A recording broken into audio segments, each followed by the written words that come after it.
Retrouvez le débat de Smart Impact avec Veolia.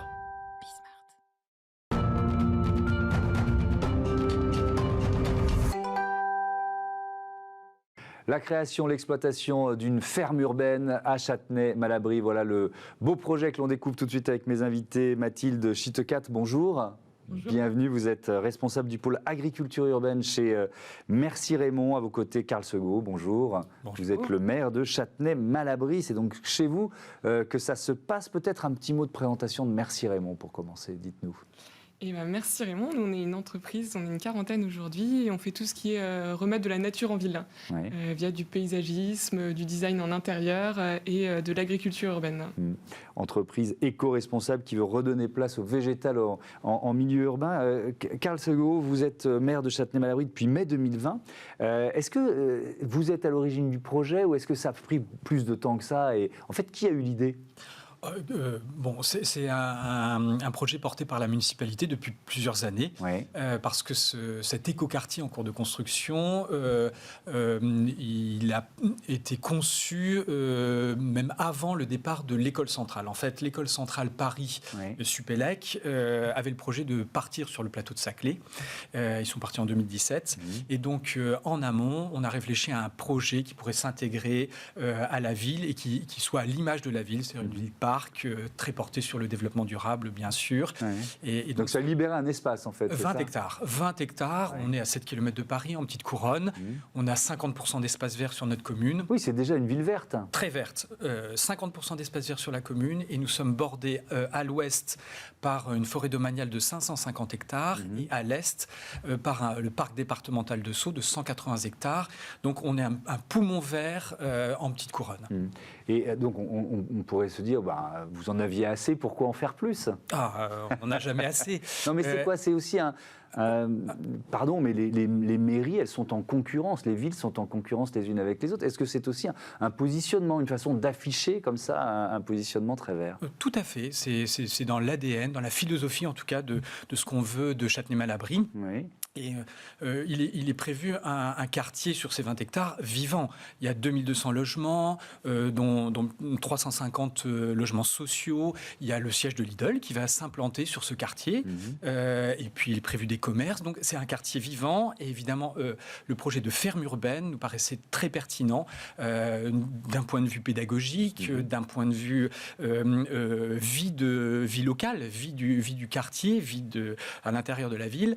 Et puis il y avait une dimension, parce que c'est une redevance en fait qui sera payée à la ville sous forme de fruits et légumes et qui servira à nourrir en partie nos enfants dans nos cantines. Oui, on est évidemment dans la logique de circuit court. Le projet s'appelle Voltaire, VOLTE2RE. Mathilde Chitecat, il est ambitieux. Est-ce que c'est le plus important pour Merci Raymond? Est-ce qu'il y a déjà eu un projet aussi important, aussi vaste?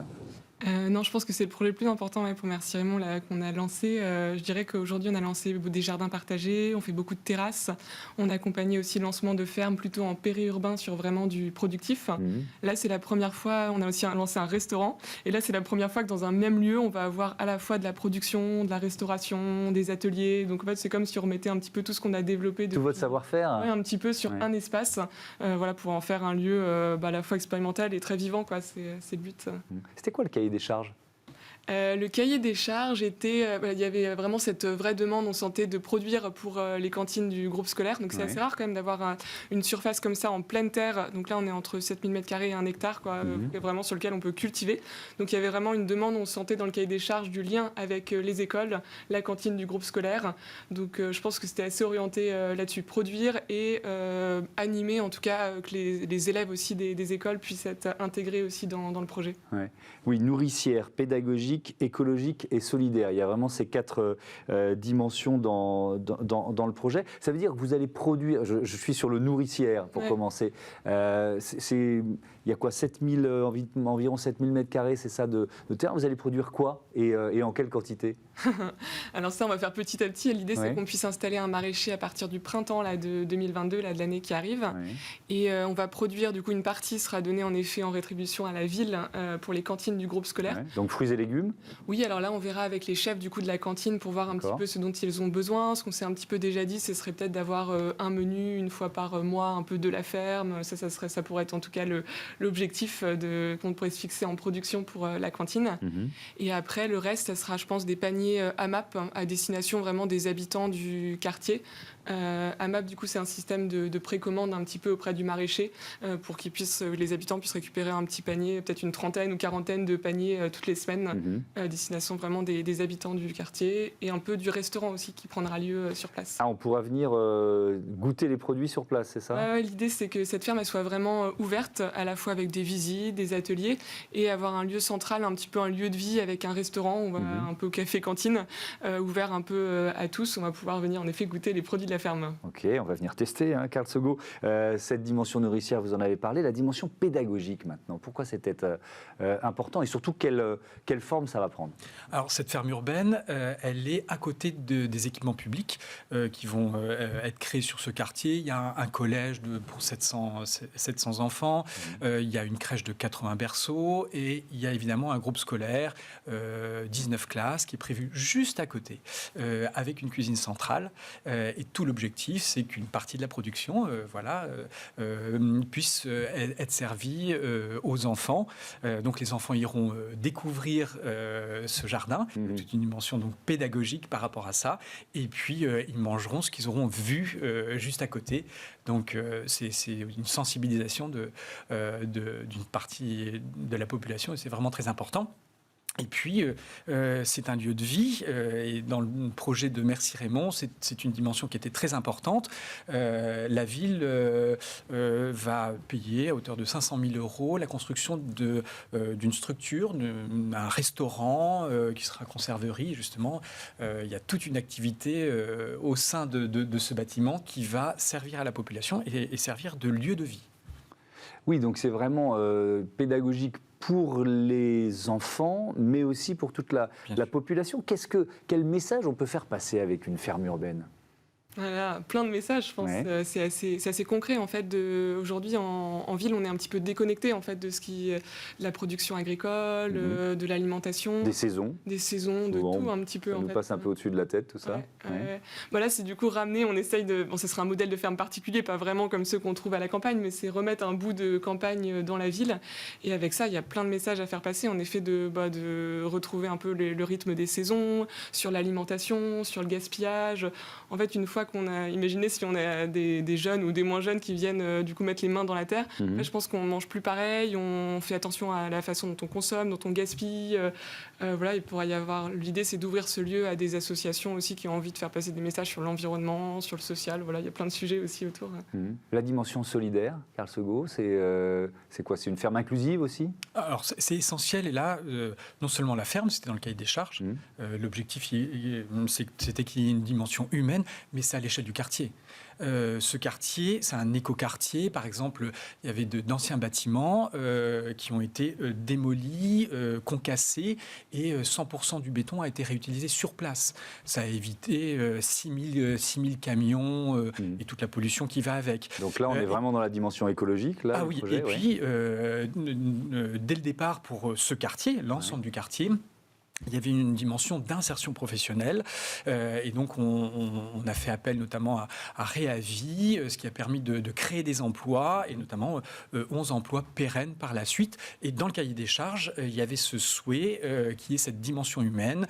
Et évidemment, Merci Raymond a été sélectionné parce que c'était l'offre la plus intéressante, notamment par ce biais, puisqu'ils vont se rapprocher d'un ESAT pour essayer d'avoir une insertion professionnelle pour des personnes atteintes de handicap. Alors, c'est quoi? C'est une délégation de service public? On est dans quel modèle économique, en fait? Ce qu'on a fait, c'est un appel d'offres. Ouais.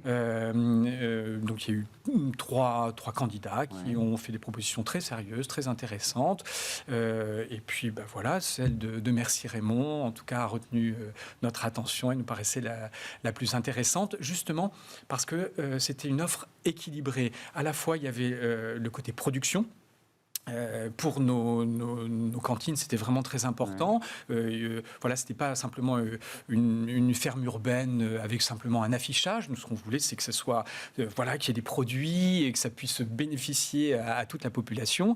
Et puis, il y avait cette dimension d'activité au sein de la ville, de lieux d'animation. Et le troisième volet, c'était le côté humain et notamment le côté insertion. Ça va faire travailler combien de personnes ce projet? Ce sera environ 8 personnes, je pense, à mon avis, peut-être 3-4 sur la partie production et animation, et puis encore 4 sur la partie restauration. Après, il y a le partenariat avec les ZAD dont on parlait, ou plus sous la forme inclusion et du coup formation un petit peu d'autres personnes. Et après, on aimerait bien aussi faire beaucoup de chantiers participatifs, un peu intégrer les personnes sous forme de bénévolat plus, mais et c'est que ce soit aussi ouvert. Il y aura des moments forts, l'installation de la serre, les plantations, où d'autres personnes viendront prêter un peu main forte au projet. Bon, l'inauguration, c'est prévu pour quand? C'est quoi votre cahier des charges? Le cahier des charges. L'objectif, c'est qu'on, dès le printemps de l'année prochaine, il y ait le maraîcher qui puisse commencer à mettre en culture. Et après, l'ouverture du quartier est prévue en juillet 2022, donc des premiers événements à partir de l'été. Oui, bon ben voilà, il va falloir tenir les délais. C'est aussi, tiens, on va terminer là-dessus, c'est aussi un îlot de fraîcheur dans une ville, un espace comme celui-là, Cartego. Alors, c'est voilà, la problématique du réchauffement, elle concerne tous les élus, tous les maires. Tout à fait, c'est un sujet important en Île-de-France, mais nous, on a cette chance, c'est qu'on est un véritable îlot de fraîcheur, un océan d'îlots de chaleur en petite couronne. La ville elle-même, et puis, je le répète, on est bordé par 2 parcs qui ne sont pas principalement pas sur notre ville, est-ouest, et donc nous on est en plus sous des vents dominants, alors qu'on a à l'ouest une forêt domaniale de 550 hectares, donc on forme vraiment un îlot de fraîcheur. Nous ne sommes pas confrontés à ça, malgré tout ça fait partie de notre réflexion, et l'objectif c'est d'avoir des lieux agréables, de verdure, qui puissent bénéficier à tout le monde. Merci beaucoup, merci à tous les deux d'être venus présenter ce projet. On passe à Smart Ideas, produire des jouets autrement.